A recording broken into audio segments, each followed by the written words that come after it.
ভারতের গোপাসাদ্রা গ্রামের রেণুকা আরাধ্যের জীবন কাহিনী কঠোর পরিশ্রম ও অধ্যবসায়ের এক উজ্জ্বল দৃষ্টান্ত। দুস্থ ব্রাহ্মণ পরিবারে জন্মগ্রহণ করে তিনি বাবার সঙ্গে ভিক্ষাবৃত্তি করেও অদম্য চেষ্টায় আজ কোটিপতি হয়েছেন।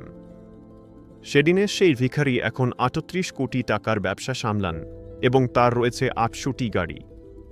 দারিদ্র্যের কারণে রেণুকা শৈশবে অনেক কষ্টের সম্মুখীন হন, এমনকি ১২ বছর বয়সে গবাদি পশু দেখাশোনার কাজও করেছেন। বাবার মৃত্যুর পর সব দায়িত্ব তার কাঁধে আসে। মাত্র ১৫ বছর বয়সে তিনি লেদার কারখানায় শ্রমিক হিসেবে নিযুক্ত হন। সংসার চালাতে তিনি রাতে নিরাপত্তারক্ষী এবং পরে একটি ছাপাখানায় ঝাড়ুদারের কাজও করতেন।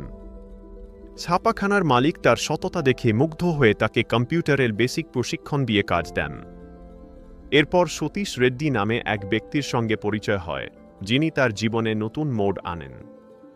তিনি গাড়ি চালানো শেখেন এবং ৪ বছর ধরে সপ্তাহের গাড়ি চালিয়ে দক্ষ ড্রাইভার ও ব্যবসা সম্পর্কে উপলব্ধি করেন। ব্যাংক লোন নিয়ে তিনি নিজের ব্যবসা শুরু করেন, যা এখন প্রবাসী ক্যাবস নামে পরিচিত। তার অদম্য ইচ্ছা এবং সততার পথ তাকে ভিখারি থেকে কোটিপতি হওয়ার এই বাস্তব গল্পে পরিণত করেছে।